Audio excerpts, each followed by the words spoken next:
just seemingly continuing the trend over the last few years where he gets moved from hopeful contender to hopeful contender to hopeful contender, and now that sees his way with the Clippers. Philly finally moving off of him in what seemed like an inevitable move over the last few months that he was going to eventually be a Clipper. What are your thoughts, Reek? At least initially, we've only got one game in with Harden. Obviously, we'll see him more time, but initially, what are your thoughts on the move? Yeah, it was crazy how the trade broke at like after midnight. Like it was most people were asleep unless you were working Monday Night Football or something. But it was surprising to see like the trade package that went out for Harden. Um, like you said, only a 1 game sample size. I still don't know about the fit overall. Like it's going to take a lot of time, I think, for those guys to gel because you're adding another guy that is used to having the ball in his hands. You already got Paul George and Kawhi Leonard, and then Russell Westbrook has needed the ball in his hands, even though he's taking a lesser role with this Clipper team. It's going to take a lot of time. You know, you're adding in PJ Tucker, too, who's going to be a viable rotation piece. You're sending out a few guys other than Nick Batum who weren't really in a rotation. Robert Covington hasn't been in a rotation. Marcus Morris, I mean, that's the most not secret in basketball that he didn't want to be there. Clippers fans didn't want him there. They've been trying to move off of him for a while. So you're adding in a couple rotational pieces and a piece in Harden that his usage rate has still been super high over the last couple of years. Like, you know, he talked those comments about, you know, trying to beat the system and everything.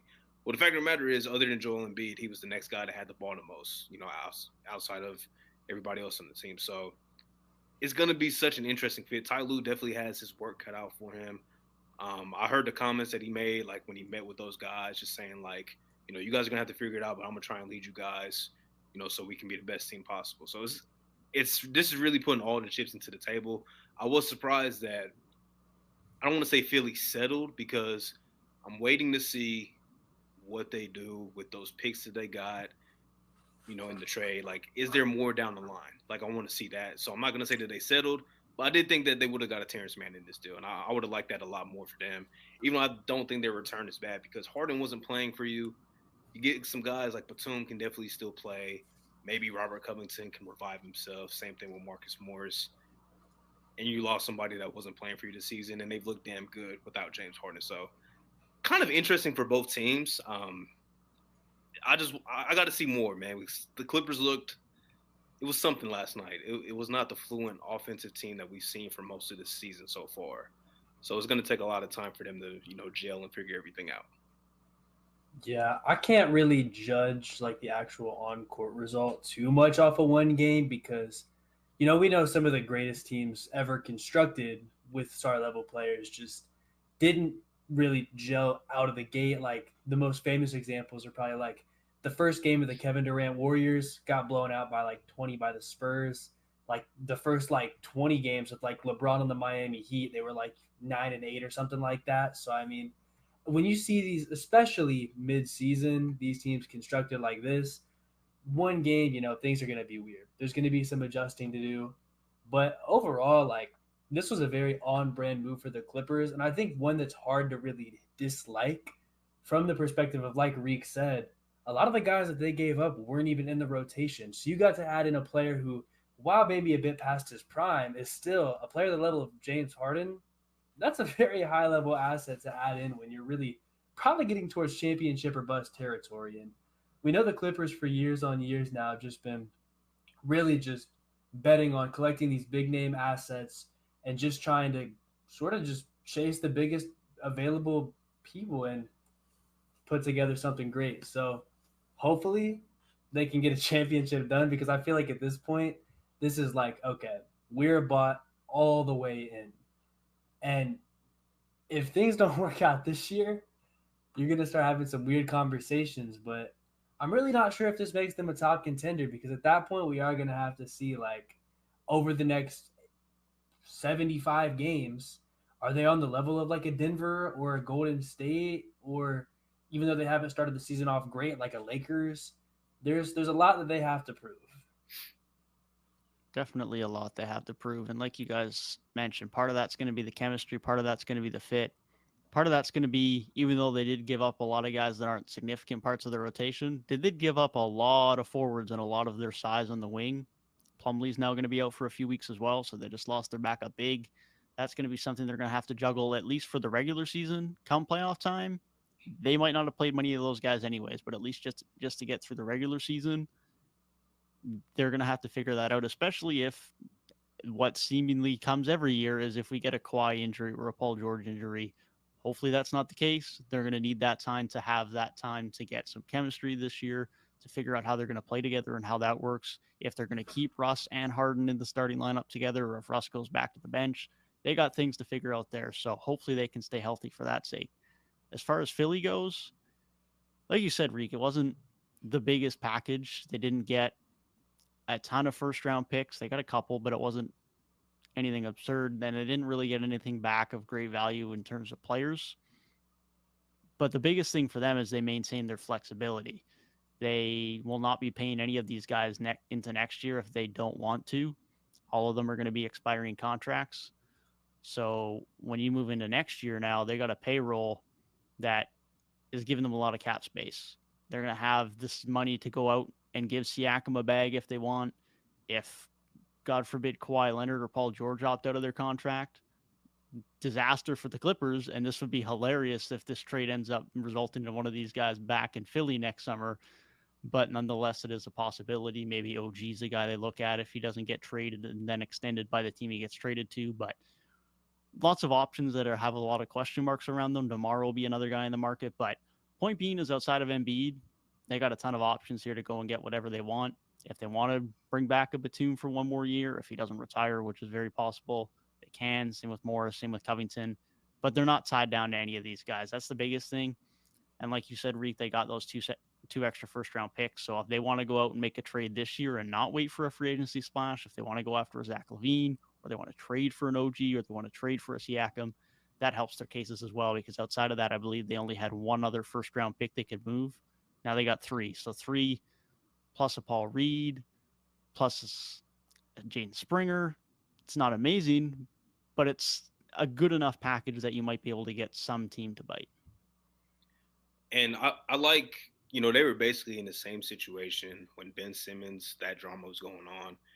And this time they're buying into Tyrese Maxey because he's started off the season phenomenal. Him and Embiid have looked like a great 1-2 punch. And just surrounding them with solid role players. Kelly Oubre's been playing really well. Tobias Harris is always going to do what he does. And the potential, like we just mentioned, the guys that they brought in, maybe they can just add to what they're already building.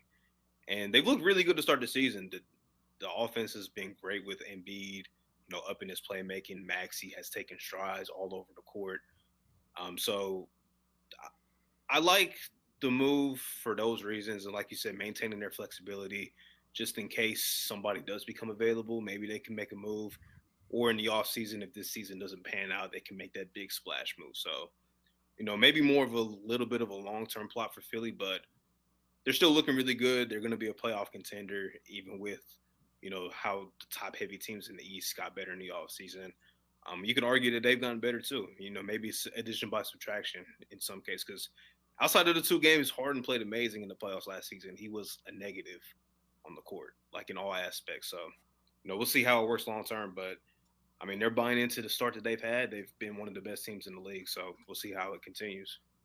Yeah, year to year for them to really, at least so far, not really have any sort of significant drop-off, going from James Harden and Tyrese Maxey to really just Tyrese Maxey leading that backcourt is really impressive to see for them. And honestly, like you talking about that long-term plot where it's like they can really add somebody big next summer, it honestly takes what I said looked really bleak for them, like, oh, this era might be over, like things are just not going to work out for them.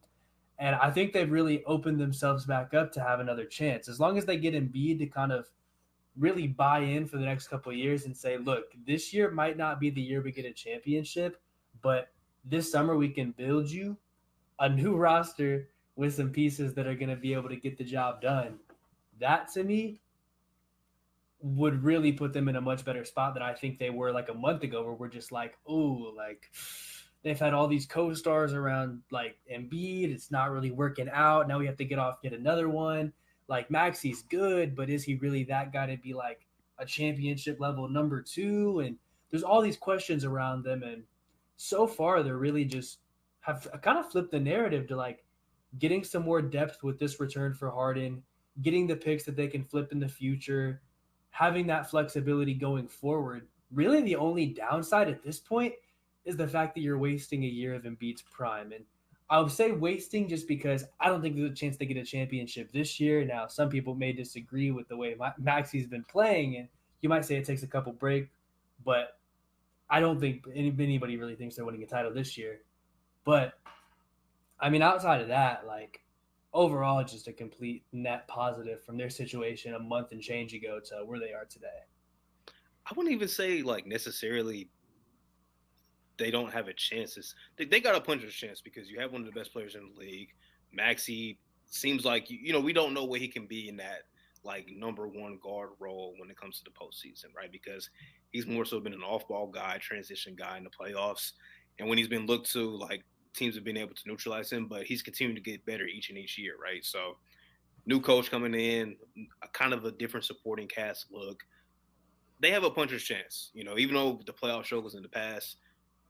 Maybe a new coach like Nick Nurse can help change that. We've seen, he's been a very good playoff coach over the course of his career. So I wouldn't say necessarily like they don't have – obviously it's probably not as top in the East like Boston, Milwaukee. When you look everywhere else, it's like nobody has a player of Embiid's caliber, and nobody probably has a number two like Tyrese Maxey either. So they definitely have somewhat of a chance. It's just not maybe at that upper echelon right now. Yeah, they're definitely in with a shot. Like you say, it's probably a tier below Boston and Milwaukee. But if Kelly Oubre keeps playing the way he's been playing too, they definitely got a shot. They got three legit guys who can get a bucket. And hey, Kelly averaged 20 last year. I'm not going to count out him getting 20 again in a much better system. But like you said, Gabe, at least they got a couple of picks off him so they could extend that window as opposed to just losing Harden. And then it's just Embiid and Maxey, and then what? And then what's your future look like? At least now there is that argument you can make to Embiid where it's like, okay, this is our plan going forward, whether it be a trade in season, whether it be a signing next summer, whether it be a trade next summer. They have that flexibility now where they can go out and extend that window and try and make it a little bit more of a viable contender heading into next year as opposed to Maxey's your guy and that's it. Good luck. And that would have been a pretty tough case to make the way Boston and Milwaukee have built themselves to really have a good chance to get out of the conference.